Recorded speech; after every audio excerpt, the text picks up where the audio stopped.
so we're doing a low fade today. Usually when I start a low fade, I get the bulk out first. So we're gonna start with our longest guard, and we're gonna go up to well below the bridle. That's usually where I go. And I'll flick out a little bit so we don't create too harsh of a line.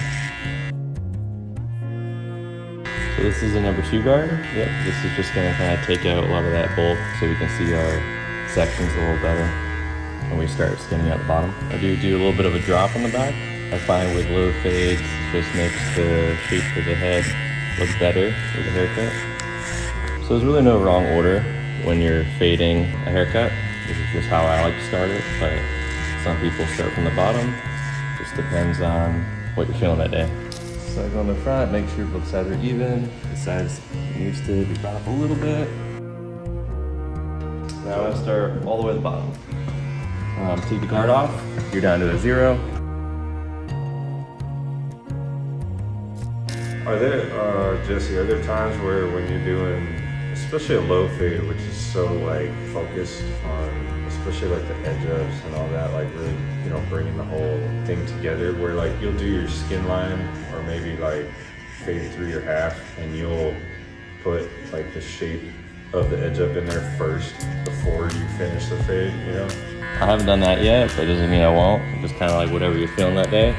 There's no wrong way to do it. I've seen people cut like the same haircut 20 different ways, which just kind of makes you on how you do your haircut. Sometimes I do the same haircut and I start with the edges first and just put in that line. The issue is if you do that, you could put in a harsh line on the first guideline that might be hard to blend out. All right, so we established the first line, and then I do a half. So I just open the guard pretty much all the way. And I'm gonna go up about an inch. So you don't have to be exact, but you want enough space to blend out that bottom line. And I'm only using half a clipper when I'm doing this side of the head. If I do the whole clipper, it'll make a straight line. It won't be as rounded as I just did.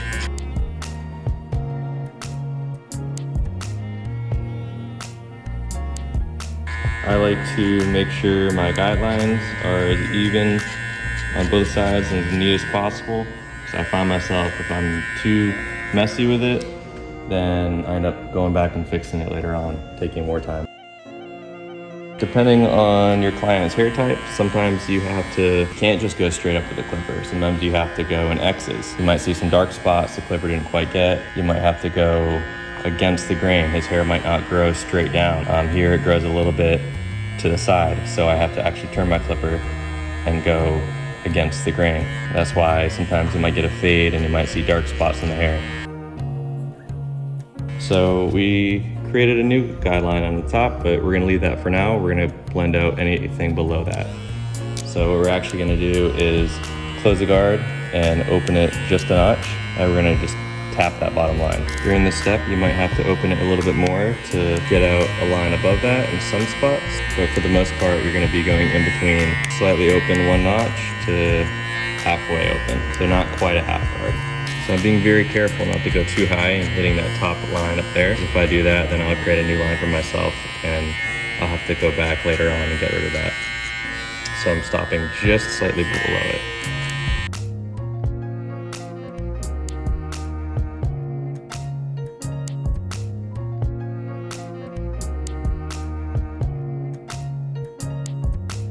Fade blade will be good actually for this, but at the same time the taper blade can be used in the same way. The only difference is if I lay flat on the head, the curve on the bottom, like in the front, since it's curved, isn't touching flush with the head.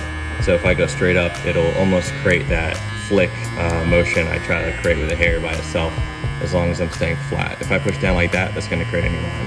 So that's the thing about the taper blade.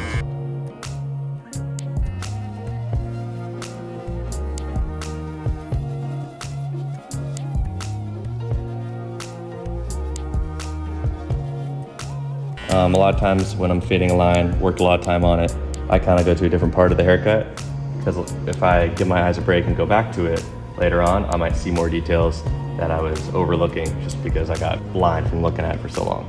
And this step, I'm gonna do just a 1 open. It's gonna leave a little bit of a line below, but not as distinct as the other lines we made earlier.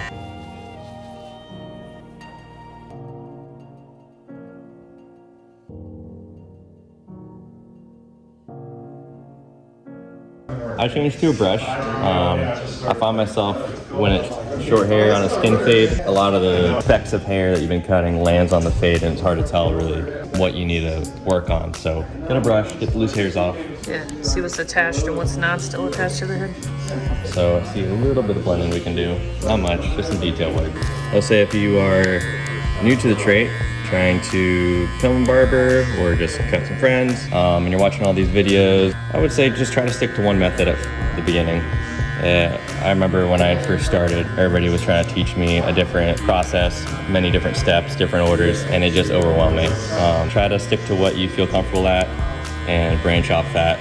Don't let somebody tell you to do it a completely different way and overwhelm yourself. Eventually you have to get there, but at the beginning, just make it easy on yourself. So we're actually gonna get 1.5 guard. This is kind of the complicated guard not many people talk about because it's a whole new territory. It's they have a 1, which is if you open the 1, it's a 1.5, and they have a 2, and if you close it, it's a 2. This kind of brings you between both of those really quickly without changing the guards. There is a slight difference in this is a 1.5. This is slightly longer than an actual 1 open, but we'll get into that later, further down your learning.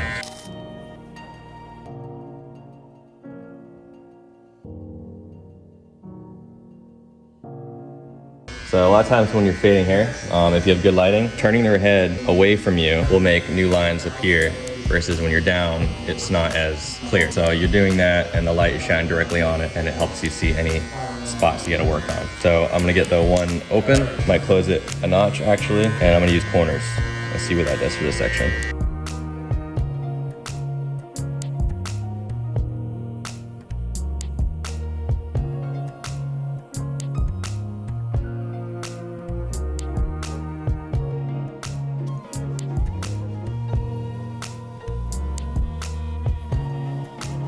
So I'm just playing around with it open and closed, the number 1 guard.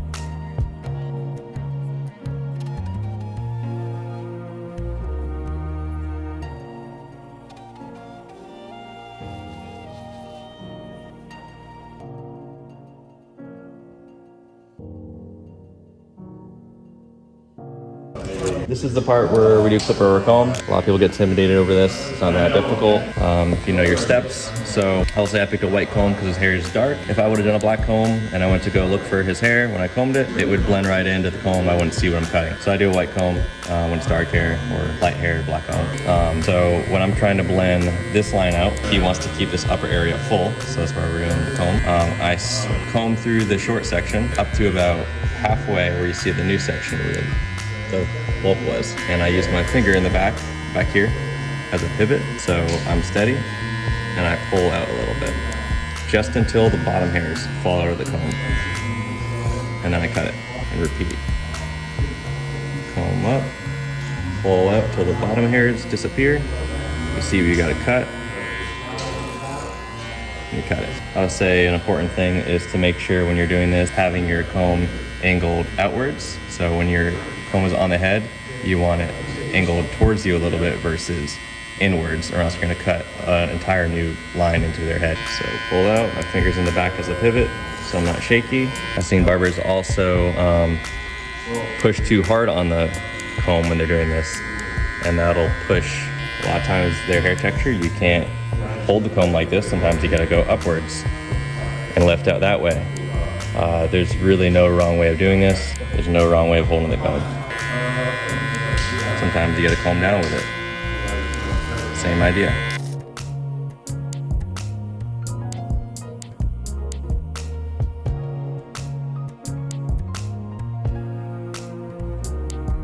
A lot of times when you're trying to do this step and the hair is too short, maybe it's a higher fade, but you're trying to keep the bulk, you might have to use the clipper going up. The difference with that is I find myself getting the shorter hairs that you aren't able to get this way a little easier, but it is a slower process.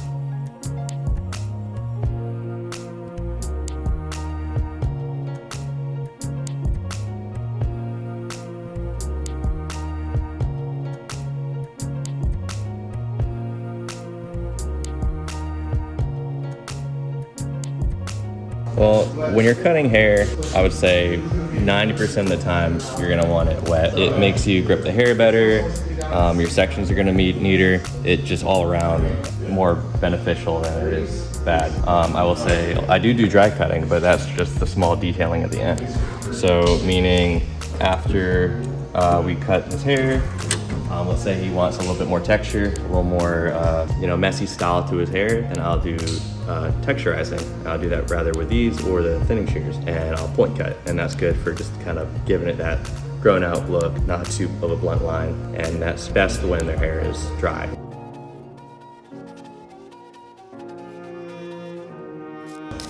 He requested me bring in on the top, kind of like a fro hawk, just a little shorter on the upper sides and longer in the center, just due to how his hair is growing. It's a little puffier, growing out kind of like a flat top, so we're just doing that.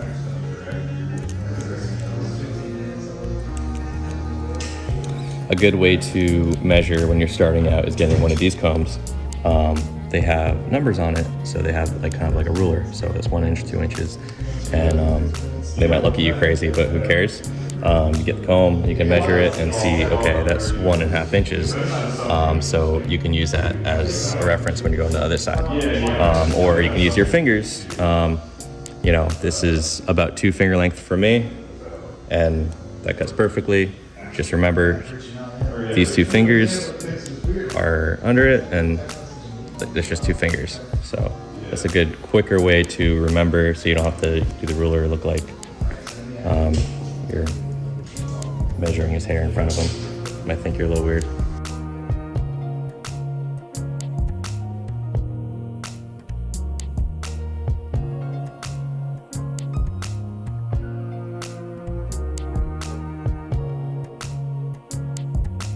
So now I'm doing what we call it cross-checking.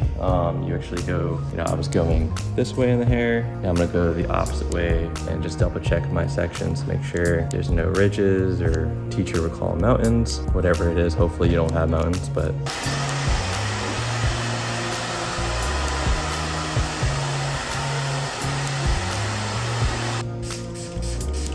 Now, is it better to cut perfectly clean hair, or is it better to cut hair that's been lived in for a little bit, just to see where it naturally wants to sit? I prefer to let their hair dry naturally where it's laying, so I can see how they like to wear it. I don't mean come in with Yeah, of course. 3-month-old, never wash haircut. Yeah. Prefer it, Do you want a shampoo? Yeah. Just try not to go crazy with the pomade before you do the haircut. Yeah, I would just say be realistic. If you bring in a picture and you have hair like him, and the picture has an afro, it's not going to happen unless you get a perm, and even then it probably won't be exactly like the picture. We're going to do the best we can to get as close as we can, but just understand if the hair type is a little different, it's going to be more unique towards your hair type. And I guess when they're also not specific about lengths, it's good to start with less than to go in and take it all off, so that you can't fix that, but you can always take more off after the fact. Yeah, exactly. Like his hair, I've only cut his hair one other time. We're cutting the top a little different than last time, so I actually cut a little less than I originally planned on, just to see how his hair is laying. I realized I can go a little shorter, so I end up doing that. Do the haircut. Like I said earlier, he explained his problem area is the side puffs out a little bit, so I look at the front constantly to make sure the shape he is wanting is working. So I see there's a little bit more bulk that needs off on the sides, so I'm gonna do a little bit extra in the problem areas.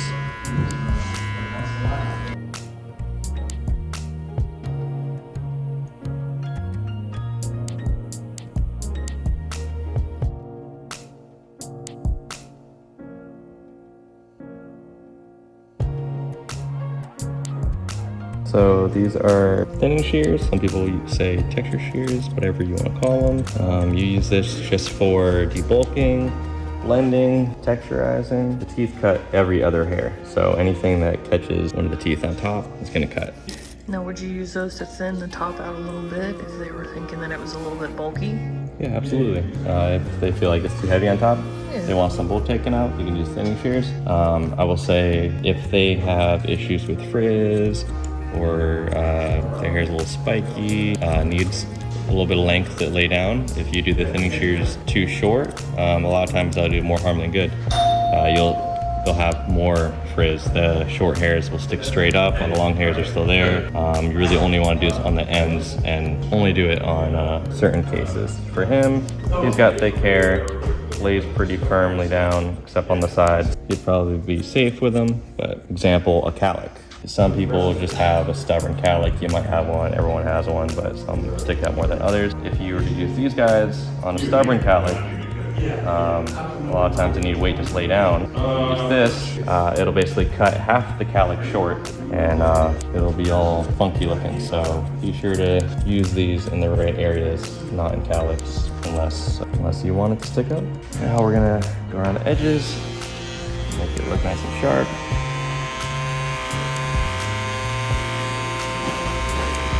I use just the corner when I'm edging them out.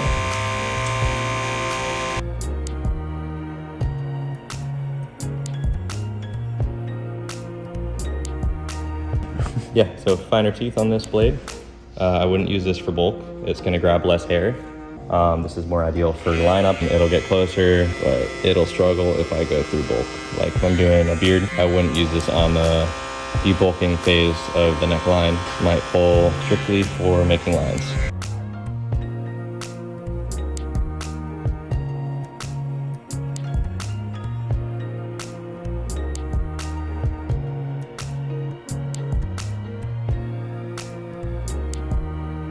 A lot of times I've gotten my hair cut and the barber misses the hair right on the shoulder. Always pull down the collar, the shirt, get that part. You don't want that person behind them in the grocery store seeing it. What if you had any extra like hair on his ears or anything like that? You take care of that as well? Yeah, absolutely. Use a trimmer. We also offer waxing services. We can get rid of the hair in the ears, the eyebrows, the nose. I will say it is important when you're doing the trimmer on the neck. A lot of people will go down with it. They'll put the trimmer like this and go down. You gotta remember on the blade, this front moving blade is what's sharp. So if you're pressing like this, that sharp blade is gonna be touching their skin and you're gonna cut them. So the safe bet is to go flush with the skin. This is the protecting blade. It's like a guard and you wanna go as flat as possible. Don't dig in, wanna be flat. And that'll help avoid any cuts, any mistakes. Okay.